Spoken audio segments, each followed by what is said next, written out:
que vale a riqueza se o mundo anda assim?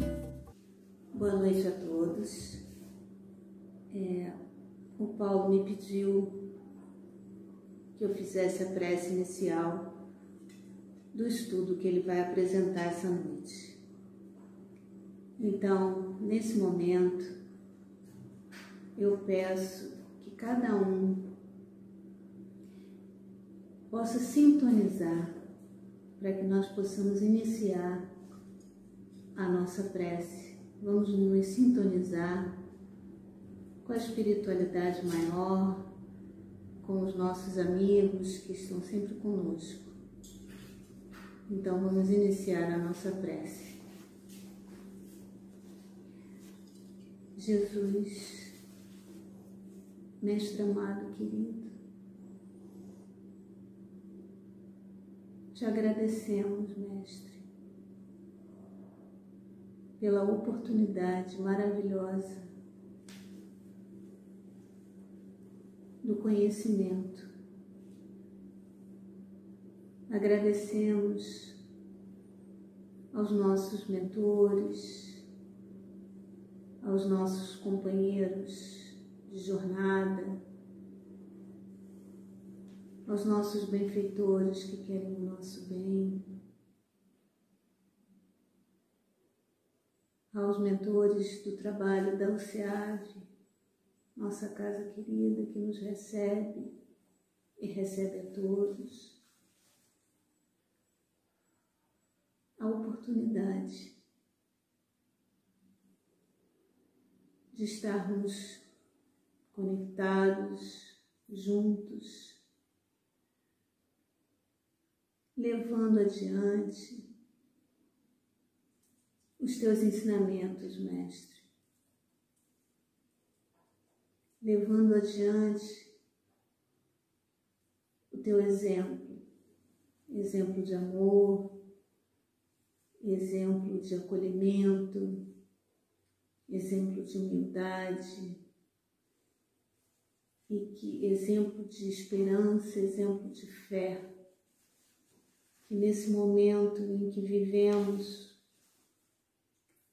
nós possamos levar um pouquinho desta fé do jeito que podemos. Muito obrigada, Mestre, obrigada por tudo. Continua conosco a nos envolver, a nos iluminar, a nos guiar, como sempre fazes. Que a tua luz possa chegar a todo aquele que necessita de amparo, de assistência, do teu amor e da tua paciência infinita. Que assim seja, graças a Deus. Olá, companheiros, boa noite a todos. Na verdade, não trago para vocês um estudo na acepção da palavra, mas muito mais uma questão para que cada um de nós possa responder dentro da sua ótica. E a pergunta é: conhecendo o Espiritismo, do que temos medo? Nesse momento, estamos sujeitos a medos e intemperanças por conta da pandemia que assola o mundo, não só o nosso país, mas esse mundo. Eu me lembro que, quando tomei conhecimento, assim como outros espíritas, da data limite preconizada por Francisco Cândido Xavier, em que a humanidade ganhava ali uma moratória de 50 anos. E que se em 50 anos não conseguíssemos desencadear a Terceira Guerra Mundial, o mundo tomaria um outro impulso. E ficamos todos muito agarrados a essa ideia. Eu, pessoalmente, contava assim o tempo na expectativa de que se passasse logo meses, dias e anos, e que finalmente pudéssemos superar essa questão. E a data limite acabou chegando. Eu me lembro que eu fiquei assim eufórico, porque havíamos conseguido chegar àquela data estimada, né, para que aprendêssemos a viver em paz e sem a eclosão da Terceira Grande Guerra. E passou-se o tempo. Ao início desse ano, numa reunião mediúnica, uma comunicação veio falar que era a hora da Terra do Cruzeiro seguir a sua destinação e que estivéssemos preparados, porque muitas coisas iriam acontecer. E aí fiquei assim preocupado. Caramba, nós não conseguimos superar a data limite? Será que vai ter a guerra? Mas, para minha surpresa, como para muita gente, não veio a guerra. Veio essa epidemia, essa pandemia que nós estamos vivendo hoje. Ela nivela a todos, ricos, pobres, amarelos, negros, brancos, orientais, ocidentais. Nivela a todos. Todos nós estamos sujeitos a algum nível de contaminação. E ela tem promovido um ceifar de vidas muito grande. Mas eu me lembro também que na história da humanidade já vivenciamos outros acontecimentos de um porte muito grande e que também ceifou milhares de vidas. A própria China, houve uma ocorrência chamada Rebelião de Taiping, que foi nos anos de 1851 a 1864, em que morreram de 30 a 50 milhões de pessoas. E no período compreendido entre 1850, lá na China ainda, e 1873, com o advento de rebeliões, guerras, seca, fome, 60 milhões de pessoas desencarnaram. É um número assustador. Ao início do século passado, na Primeira Guerra Mundial, 17 milhões de soldados e civis perderam a vida no decurso de 4 anos. A Primeira Guerra aconteceu no interregno de 1914 a 1918. Na Segunda Guerra, a perda de vidas humanas foi enorme. De 1939 a 1945, foram mortos um total de 85 milhões, sendo que desses 85 milhões, mais de 50 milhões eram civis. Eram pessoas que não estavam perfiladas nas forças armadas que atuaram na Segunda Guerra. E se nós somarmos, né, esses são acontecimentos assim que eu destaquei. É claro que existiram outras guerras, outras ocorrências, Guerra da Coreia, Guerra do Vietnã, Afeganistão, mas só essas 3 guerras, esses 3 fatos, a rebelião de Taiping, a Primeira e a Segunda Guerra, eles ceifaram 60, com 17, 77, mais 85, 160 milhões de pessoas. Só essas 3 ocorrências. Mas não para aí as ocorrências que ceifam as vidas aqui no nosso planeta. As pandemias, as epidemias, as doenças, elas também foram responsáveis por um número muito grande de desencarnes. A peste bubônica, que historicamente era chamada de peste negra, que assolou a Europa no século XIV, ela matou mais de 100 milhões de pessoas. A varíola, uma outra doença também que causou um desconforto enorme à humanidade, os registros históricos afirmam que ela durou mais de 3.000 anos até ser erradicada totalmente. 3.000 anos. A cólera, que teve uma epidemia global em 1817, ela matou centenas de milhares de pessoas. E depois nós tivemos a gripe espanhola, que acredita-se que 50 milhões de pessoas tenham morrido nessa pandemia de 1918. Aqui no Brasil mesmo, ela fez muitas vítimas.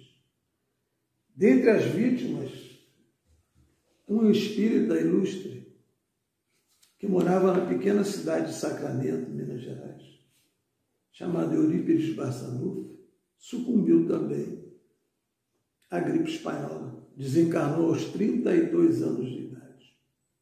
Era um espírito muito iluminado, que desde cedo desenvolveu o seu trabalho, a sua aptidão para a prática da caridade, para a prática do auxílio aos mais necessitados.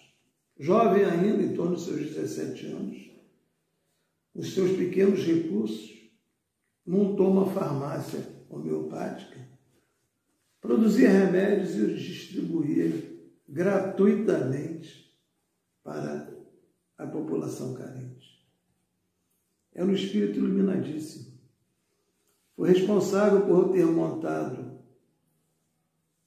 na região de Sacramento, Minas Gerais, um colégio cuja excelência foi reconhecida até em São Paulo, que era um centro de referência naquela ocasião. Ele dava aulas de astronomia, de geografia, me parece que algum idioma também, sem ser formado em nada. Tinha conhecimentos de medicina que aplicava no trato com os necessitados, sem nunca ter estudado medicina. O próprio advento da farmácia homeopática que ele promoveu quando era adolescente, né, saindo da adolescência, foi feito sem que nunca tivesse também estudado homeopatia. É um espírito que já tinha em sua bagagem todo o conhecimento técnico e científico necessário para promover essa empreitada. Encarnou aqui com essa condição. Por ocasião do seu desencarne, ele cuidava de pessoas que tinham sido contaminadas pela gripe espanhola e sabia que desencarnaria por isso. 2 dias antes de desencarnar, ele avisou que estava desencarnando. Desencarnou tranquilo, consciente do seu papel naquela comunidade, na exemplificação que deixou para todos nós até hoje. É uma história belíssima. Recomendo quem não leu que procure ler o livro Eurípides Barçanufo, O Príncipe da Caridade. É uma obra maravilhosa e existem registros, fotos, documentos que comprovam tudo isso que eu acabei de falar para vocês. Não é uma história da carochinha, não é absolutamente uma coisa tirada da minha cabeça. São coisas que são documentalmente provadas e historiadas nesse livro. Depois dessa gripe espanhola, nós tivemos a gripe suína, H1N1, e atualmente a gente tem o famoso Covid-19, o coronavírus para uns. E me causa assim... Estou sendo corrigido aqui. Covid é a doença, o vírus é o coronavírus. Me perdoem, mas a minha formação não é absolutamente científica e eu cometo lá essas gafes. Mas temos hoje essa pandemia aí que assusta todo mundo. E aí eu percebo, né, que quem é espírita ou quem é reencarnacionista necessariamente não precisa ser espírita para ser reencarnacionista, mas é claro que outras religiões que não sejam espírita no sentido que nós empregamos, elas também acreditam na sobrevida do espírito. Então, quem é reencarnacionista, quem compreende que a coisa não termina por aqui, não haveria de ter medo, né? E eu percebo, né, até mesmo alguns companheiros de ideal espírita, com medo assustador em relação a tudo isso que a gente tem enfrentado nesse momento. Eu mesmo confesso para vocês que tenho medo, não vou ser hipócrita de chegar aqui e dizer que eu não tenho medo. Tenho. Claro que tenho. Mas esse medo, ele esbarra no muro da compreensão, no muro do raciocínio, né? É claro que no primeiro momento você se assusta, mas é claro que se você pensa, esse medo, ele se esvai, porque não há razão para se ter medo. Grandes espíritos que passaram por aqui, desencarnaram, sabendo aproximadamente a época que desencarnariam, e se foram tranquilamente, porque sabendo que aqui é só uma passagem. Lembrando-nos de Chico Xavier, que disse que desencarnaria no dia em que o Brasil estivesse feliz, e ele desencarnou no dia em que o Brasil ganhou a Copa do Mundo. E para ele era uma passagem, cumpriu sua missão e foi-se embora. E eu fico pensando, vendo algumas rogativas que as pessoas fazem, pedindo a Deus que não sejam contaminados por essa doença, agarrados com a ideia de permanecer aqui. Mas é verdade também que mesmo quem é ateu sabe que um dia a gente tem que ir embora. Que um dia todos nós vamos fazer a passagem e vamos ganhar o nosso pedacinho de terra pequeno, mais ou menos com 7 palmos. É o abrigo do corpo. Quem é reencarnacionista sabe que é a roupa que fica e o espírito que vai, não é? E eu fico vendo também as pessoas fazendo suas rogativas a Deus nesse sentido, alguns fazendo promessas, né? Mantendo uma atitude negocial com Deus, né? Negociando mesmo com Deus. Na verdade, não existem injustiças, né? A gente sabe que não existem injustiças. Existe um capítulo do Evangelho segundo o Espiritismo chamado Bem-aventurados os aflitos, que nos fala da justiça das aflições. Não há aflição injusta, não há bala perdida, não há sofrimento sem causa. Nós sabemos que as coisas que acontecem com cada um de nós, elas são justas, elas necessitam acontecer. Não digo as coisas banais, que a banalidade não tem a influência que se pode querer conferir ao nosso processo de evolução. Mas acontecimentos maiores, eles são necessários à nossa evolução. A própria ideia de desencarnar numa pandemia dessa, ela encontra uma explicação de que nós saímos daqui da Terra quando é chegado efetivamente o momento do nosso desencarne. A menos que a gente cometa suicídio, nós não desencarnamos antes da hora. Na verdade, a gente desencarna quando deve desencarnar. Seja por gripe, bicho de pé, febre, por idade, por qualquer maneira, por acidente, de uma forma ou de outra, a gente desencarna. Se nós temos essa compreensão de que não há injustiça nas nossas aflições, que elas são necessárias, e que nós precisamos vivenciar determinadas amarguras, do que nós temos medo? O que nos assusta nesse momento, de uma maneira para alguns tão absoluta. A gente é de lembrar o Evangelho, que o Livro dos Espíritos, no seu capítulo 6, cuida da lei da destruição. E a questão 728 desse livro, ela nos fala o seguinte: a destruição é uma lei da natureza? Essa pergunta quem fez foi Kardec. Kardec pergunta se a destruição é uma lei da natureza.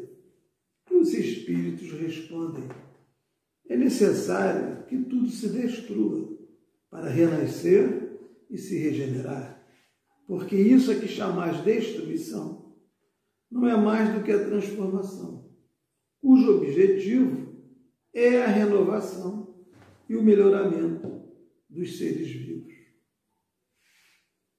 E a questão 730 desse mesmo capítulo, Kardec pergunta aos espíritos: por que o homem tem medo da morte?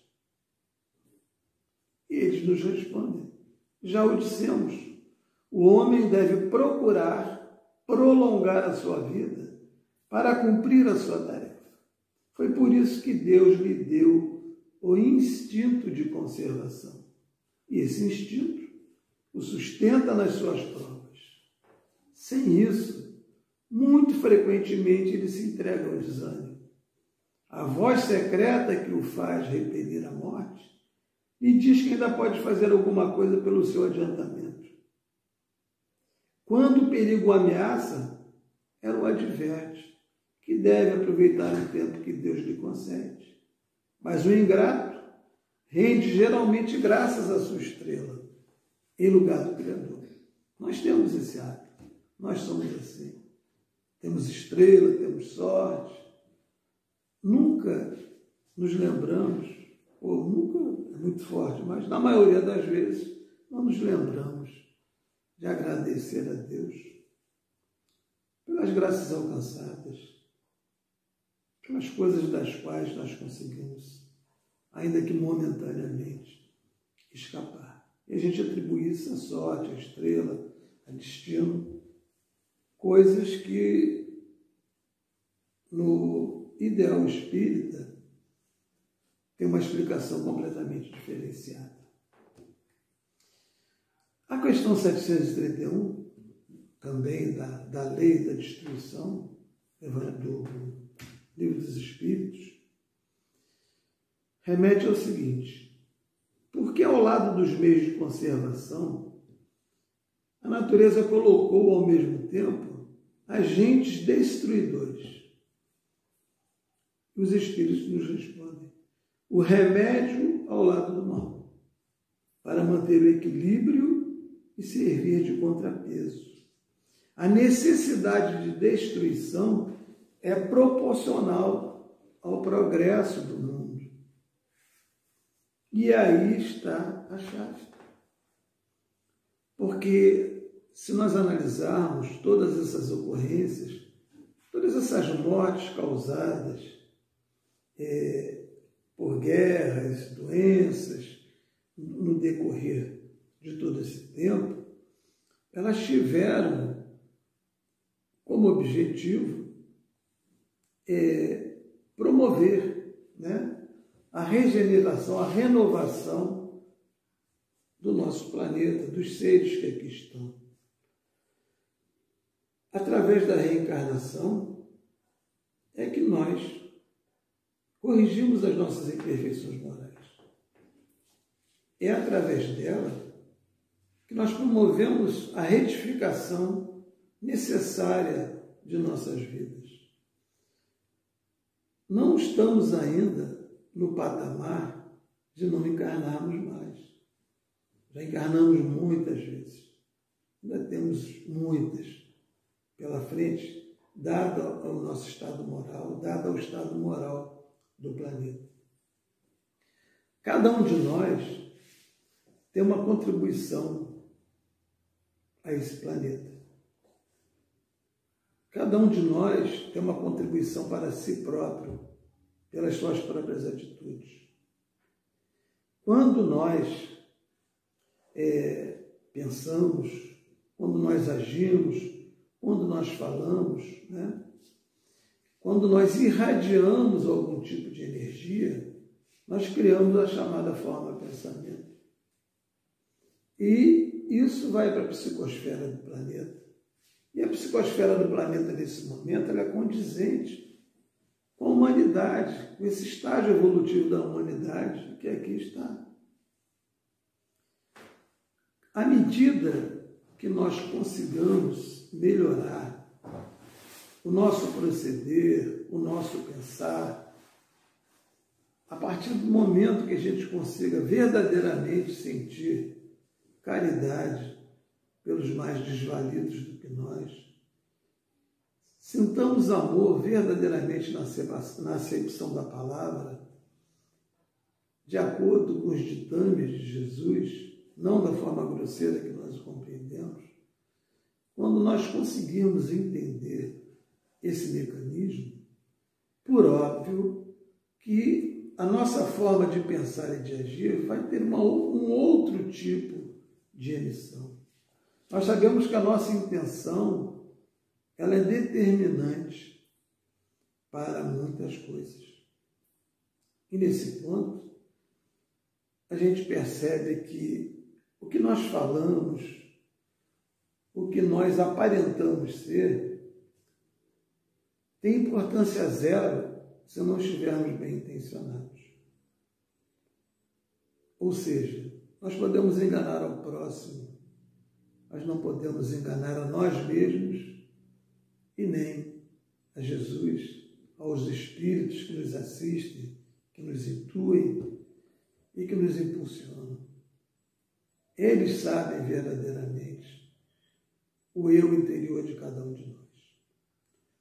Se nós melhorarmos efetivamente esse eu interior e conseguirmos promover essa vibração amorosa e conseguirmos modificar esse estado grosseiro, essa densidão que nos envolve, por certo que não teremos mais necessidade de sofrer o que sofremos hoje, a nível de guerras, de doenças, né? As doenças existem hoje porque elas são necessárias ao nosso estágio evolutivo.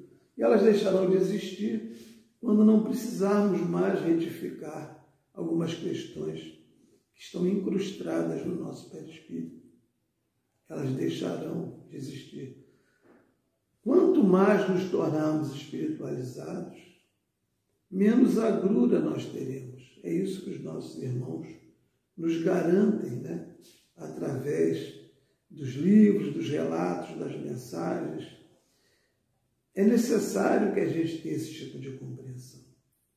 Se nós somos espíritas, ou pretendemos ser, ou estamos no caminho, ou estamos frequentando a casa, ou participando de algum grupo de estudo, nós precisamos aprender a pensar como espíritas, raciocinar. Precisamos nos lembrar da chamada fé raciocinada, que essa fé raciocinada, ela nos demonstra exatamente como a vida deve funcionar para que não sejamos tão sobressaltados, tão infelizes, não sintamos tanto medo, não passemos por tantas agruras. Nós passamos porque temos uma fé muito vacilante.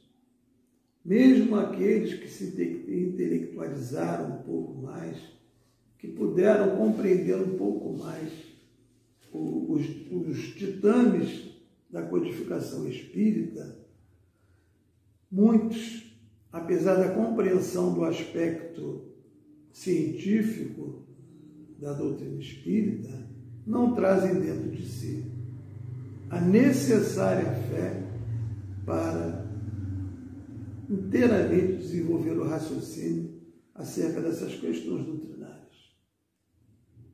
A nossa fé é pequena. Jesus já dizia, se tivesseis a fé do tamanho do grão de mostarda, produziríeis milagres. removeria as montanhas, aliás. E o que são as montanhas? Não é tirar fisicamente a montanha de um local para o outro. As montanhas são as dificuldades que nós enfrentamos.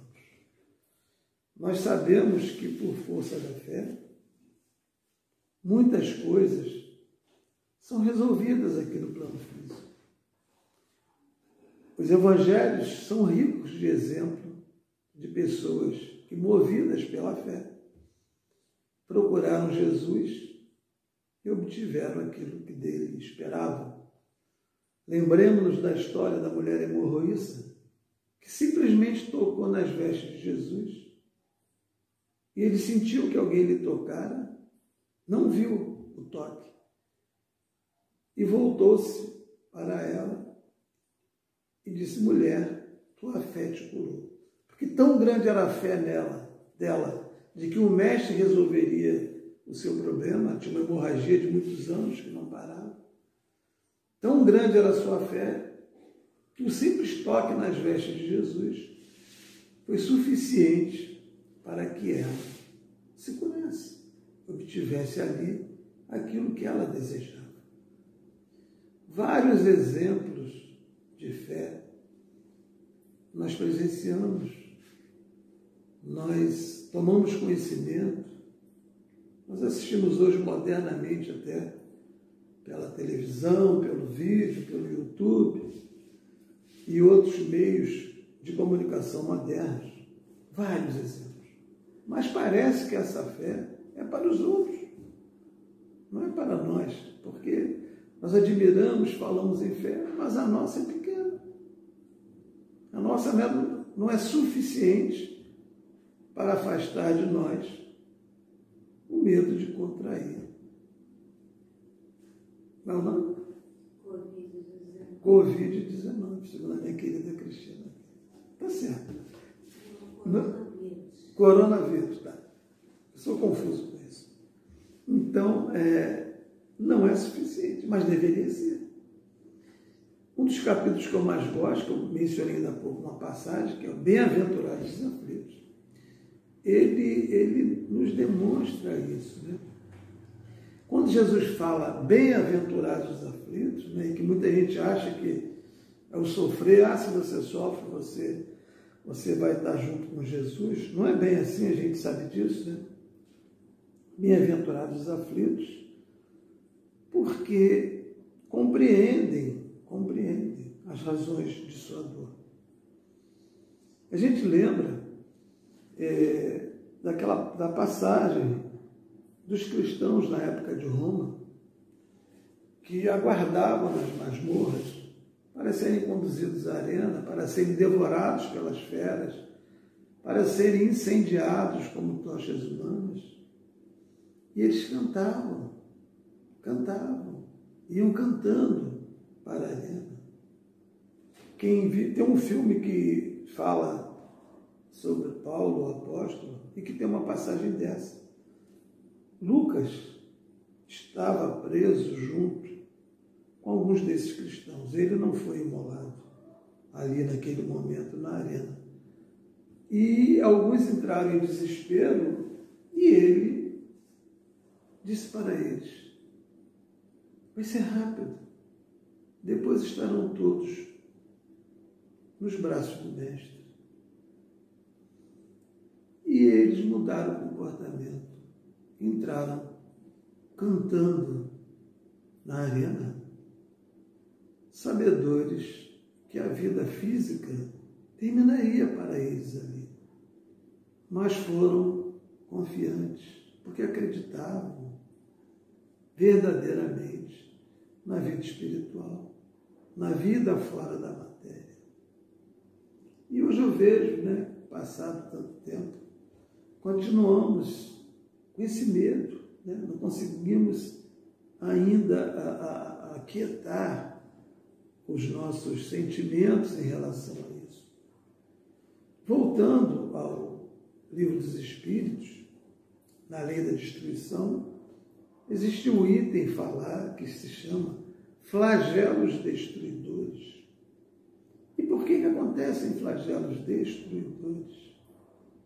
Kardec pergunta aos espíritos, E eles respondem que os flagelos ocorrem para o avanço da humanidade. O homem desperdiça chances diárias de aprendizado e os flagelos o faz sentir sua fraqueza diante da natureza. A natureza e sua força contra a qual ninguém pode opor resistência. Os cataclismas que acontecem, os tornados, os maremotos, as tsunamis, não têm o controle, nós não conseguimos controlá-las. E nessas ocorrências sucumbem aqueles a quem classificamos de bons e aqueles a quem classificamos de maus. Na verdade, eu prefiro dizer a palavra equivocados, né?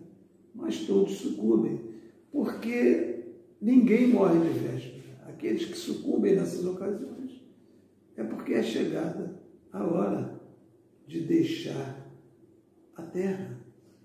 Esse capítulo ele arremata com a seguinte afirmativa dos Espíritos: não se pode escapar da morte física quando chega a hora da partida. Os flagelos são as provas que possibilitam ao homem a ocasião de refletir e exercitar o bem. E é verdade. Quando acontecem essas tragédias, nós nos unimos, passamos a ser mais solidários, doamos comida, doamos alimento, doamos dinheiro, alguns doam a mão de obra. Não entendi. Nos doamos. Ela está me corrigindo aqui em português. Ela estudando pelo segundo, eu não estudei, então. Tá certo. Mas o que acontece? Mas muitos doam de uma maneira sincera e interessada, verdadeiramente. Outros doam por medo. Acham que vão enganar Deus, porque está doando aqui uma comidinha, uma roupa, um dinheiro. Estou sendo caridoso, né? Então Deus há de ter algum tipo de consideração comigo. Não é bem assim. Como eu falei no início, isso tem que estar muito vinculado a uma intenção verdadeira de ser caridoso, de ser útil, de ser generoso, de poder verdadeiramente auxiliar aqueles que necessitam mais do que nós, né? Mas é óbvio que, ainda que não seja uma maneira absolutamente sincera, o flagelo te faz pensar numa possibilidade de ser bom, numa possibilidade de ajudar alguém, numa possibilidade de colaborar com o infortúnio alheio. Isso é efetivamente uma verdade. E voltando ao nosso capítulo Bem-aventurados os aflitos, lá nós encontramos as causas atuais das aflições, que significa que muitas das aflições que a gente enfrenta por aqui, elas têm uma causa diretamente relacionada com as nossas atitudes, com o nosso proceder nesta encarnação. E a gente sofre por conta dos atos que nós praticamos nessa encarnação. Ora, se eu sou acometido de uma doença grave, por conta, desculpe, deu uma aguinha. Se eu sou acometido de uma doença grave porque eu cometi algum tipo de atentado a meu físico, comendo demais, bebendo demais, fumando, tirando cocaína, tendo um comportamento qualquer que seja nocivo ao nosso corpo físico. Então, por óbvio, a gente pode desenvolver aí algum tipo de doença, algum tipo de patologia que esteja vinculada a essa nossa atitude. Do mesmo modo, se causamos mal a alguém, se ferimos alguém, se magoamos alguém, é possível que a gente já nessa vida tenha uma aflição correspondente a essa nossa atitude. Mas existe também as chamadas causas anteriores das nossas aflições. Essas causas pretéritas, elas foram adquiridas, vamos dizer assim, numa outra existência, através de atos que nós praticamos em desfavor de nós mesmos e em desfavor dos nossos semelhantes. E, por óbvio, que existe um momento que a gente precisa desse resgate, né? A gente sabe que Deus não é vingativo, Deus não é injusto, né? Muita gente se sente injustiçada, mas Deus é a perfeição. E a perfeição não comporta injustiças, né? No passado, podemos ter tido um tipo de atitude que nos leva a ter que vivenciar ou experimentar uma situação de agonia, de desconforto, de aflição, de dor, para que a gente possa aprender, né? O objetivo é que a gente possa aprender. Não existe uma vingança divina. Você errou, você vai pagar. Não é assim. Deus é amor e Deus nos ensina. Mas, infelizmente, a maioria de nós só aprende pela dor. Então é necessário que a gente sinta a dor para que a partir daí possa mudar o seu proceder. Só que nem sempre a cobrança chega logo. É preciso que a gente esteja pronto, esteja preparado para enfrentar a prova, o resgate que a gente precisa fazer. Para que a gente possa até compreender o que está acontecendo verdadeiramente com a gente. Não significa que você praticou na encarnação passada, você já resgatará nessa. Não. Pode ser que leve mais tempo. Quando você estiver intimamente pronto para receber essa prova, esse resgate, ele será feito. Então, o cidadão nessa existência é uma pessoa boa, justa, meiga, caridosa, ajuda os seus semelhantes e contrai uma doença terrível que o leva a dores e sofrimentos.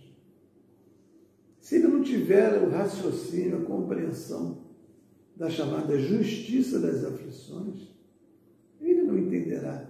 E nem aqueles que o cercam não irá compreender porque uma pessoa tão boa, tão cheia de virtudes, está passando por uma situação tão deletéria. A resposta está nas causas anteriores de aflição, com as quais nos compromissamos no passado, por algum tipo de comportamento que não era dos melhores. E nessa a gente promove esse resgate.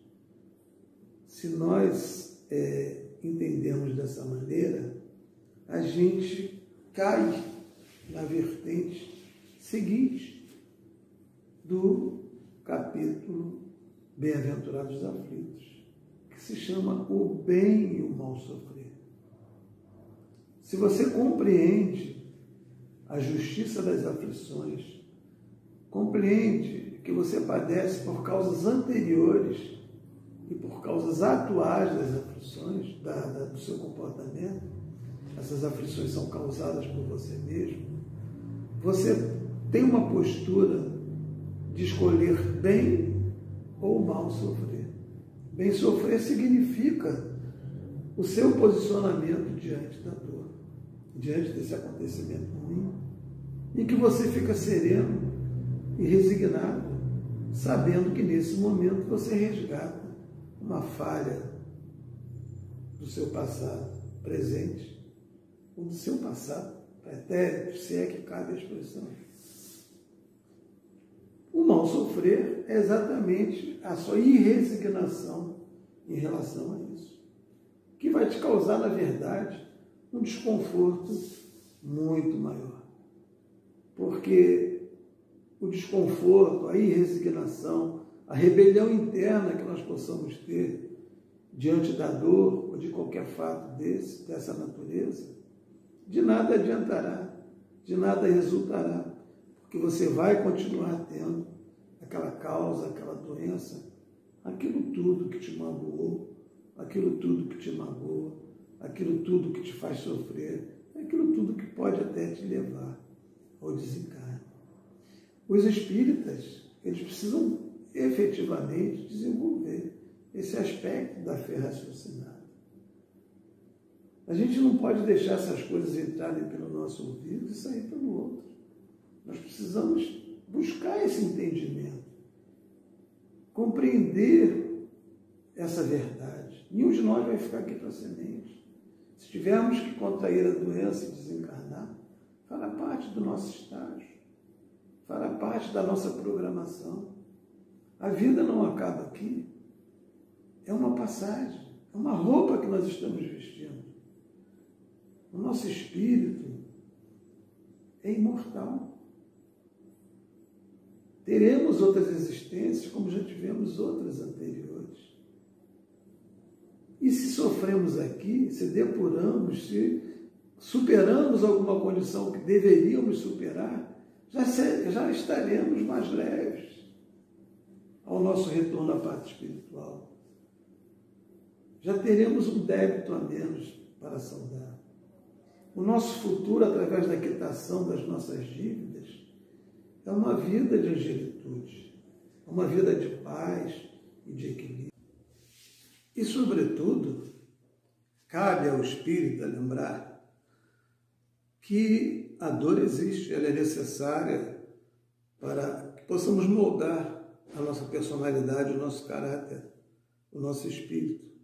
Mas o sofrimento é opcional. Nós podemos sentir a dor, entendê-la, nos resignarmos e deixar o sofrimento como uma opção. Muitos preferem o sofrimento ao invés da busca de uma solução. Já outros buscam o consolo da fé raciocinada. O grande caráter, a grande revelação do Espiritismo, na minha opinião, é a valorização da individualidade. Ou seja, pertencemos a um todo, mas somos individualidades que precisam buscar o seu caminho na redenção moral. Essa redenção moral há de acontecer pelo conjunto das nossas atitudes e pela compreensão que nós possamos ter da vida. Não adianta a gente fazer rogativas a Deus, a Jesus, de coisas que somos nós mesmos que temos que realizar. Uma delas, uma das principais coisas que nós devemos realizar, é exatamente a compreensão do nosso papel na vida, do nosso papel aqui na Terra, dos papéis futuros que iremos interpretar por conta do nosso estágio evolutivo. Precisamos estudar, pensar, compreender. Não devemos nos entrincheirar no pânico, no medo, na sensação de que podemos ser vítimas de algo inesperado e classificar até mesmo de injusto, quando, na verdade, a doutrina espírita, a codificação, nos demonstra que nada é injusto nessa vida. Todas as coisas acontecem por uma causa específica a cada um de nós. E a condução dessas atitudes, a condução da nossa vida, aquilo que nós possamos amealhar de conhecimentos, de atitudes produtivas, elas vão nos levar a uma condição melhor. Nós nos contentamos com um arremedo de felicidade, ficamos agarrados aqui na Terra, presos a sensações e a ostentações materiais que nos produzem uma mera sensação de bem-estar, que não tem nenhuma ligação, não guarda nenhuma semelhança com a felicidade prometida por Jesus e pelos espíritos amigos que nos conduzem e que nos orientam. Precisamos, pois, fazer uso daquilo que já conseguimos aprender, daquilo que ouvimos nas nossas casas espíritas, no dia a dia, na confraria reunida, pelo YouTube, por outros meios de comunicação. comunicação, que nos chegam tantas mensagens produtivas, né? Preciso separar o joio do trigo, é verdade. Algumas mensagens são terríveis. Mas existe uma gama de informações que nos chegam que possibilitam que cada um de nós possa compreender esse acontecimento que por hora nos apavora. Já tivemos outros anteriores e superamos. E se não tivermos que superar, é porque fazia parte da nossa programação. E isso vai implicar no nosso retorno à parte espiritual. Não significa morte, significa um passo, significa a continuidade da nossa evolução espiritual.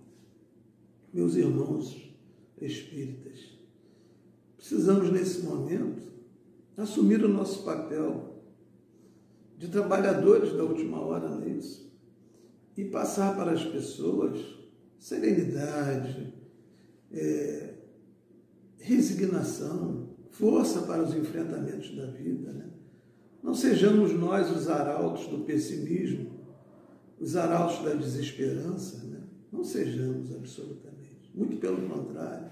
Sejamos aqueles esperançosos seres que passam para os seus irmãos os alentos de fé, de esperança, de resignação, de paz, de equilíbrio, né?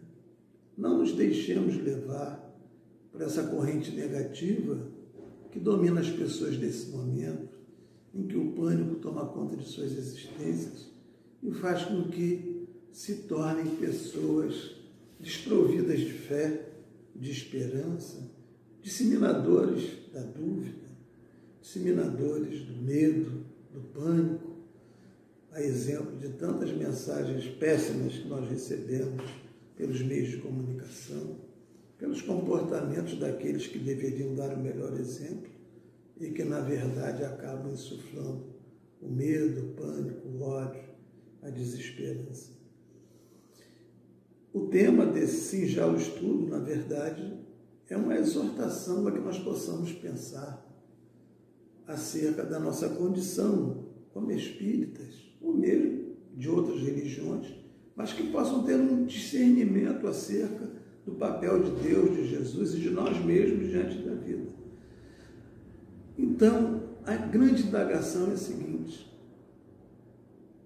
diante do conhecimento que hoje já temos de Deus, de Jesus, da doutrina espírita, da codificação, ou mesmo de outros livros que professam bem a paz e a harmonia, diante desse conhecimento, diante da certeza de que a vida não termina aqui, mesmo para outras religiões não termina aqui, a diferença talvez seja em relação à reencarnação.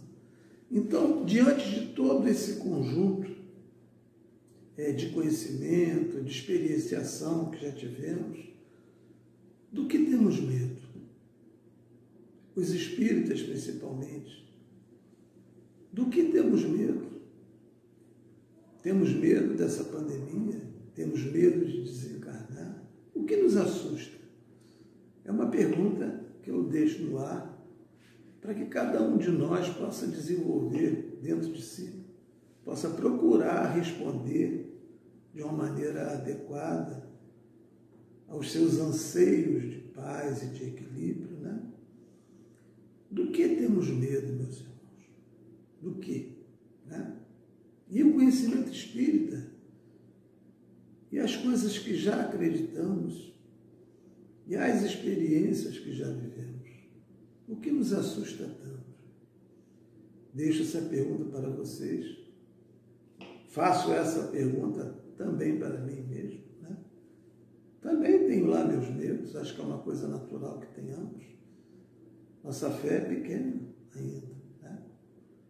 Mas busquemos uma solução para aquilo que nos parece sem solução, mas que na verdade tem sim. Então fica aí essa minha contribuição para o SEAV, né? Porque a gente não está fazendo os encontros físicos, né? Então dispusemos a gravar, né? Aproveitando os meios da sofisticação eletrônica que existe hoje, tentar passar alguma coisa de bom, de positivo, né? para as pessoas. Eu agradeço muito a paciência que vocês dedicaram de estar me ouvindo, né? Que possam refletir sobre tudo isso que eu expus aqui, claro, porque eu não sou o dono da verdade. Todos nós temos que escutar, ver, com ressalvas, né? Devemos buscar o nosso próprio entendimento. Esse é o grande princípio da individualização. Que cada um de nós possa criar o seu comportamento diante da vida pela interação dos fatos, pelo conhecimento, pelo estudo que possamos fazer. Agradeço então novamente, que Jesus possa abençoar a todos vocês.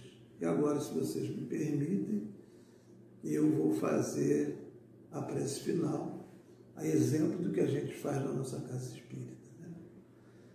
Então vamos rogar a Jesus que nos envolva, que nos abrace, que derrame sobre todos nós as suas luzes, as luzes do amor, da compreensão, da paz e do equilíbrio. Que possamos, Jesus, ser merecedores de todo o teu amor e que possa essa luz derramada sobre a humanidade trazer os alentos de fé, de coragem, de esperança, de resignação. Que possamos, Jesus, aceitar de bom grado todas as oportunidades que a vida nos dá para evoluirmos e que assim possamos fazer. Rogamos que as tuas luzes alcancem a todos aqueles sofredores, a todos que nesse momento padecem por conta dessa pandemia, além de outras causas. Que aqueles que perderam seus entes queridos possam receber de ti as luzes da consolação, as luzes do amor, para que possam ficar em paz, na certeza do reencontro futuro. Te pedimos, Jesus, que aqueles que desencarnaram possam se reconhecer como espíritos no plano espiritual, sendo acolhidos pelos amigos fraternos, tratados, cuidados, e que possam seguir os caminhos da vida com fé, esperança e resignação. Que as tuas luzes, Jesus, protejam a todos os envolvidos no trato das doenças e das aflições. Que possa, sobretudo, Jesus, continuar abençoando e iluminando esses bondosos seres espirituais que nos acompanham, nossos anjos guardiões, aos quais somos muito gratos. Que possamos todos ficar em paz. Graças a Deus.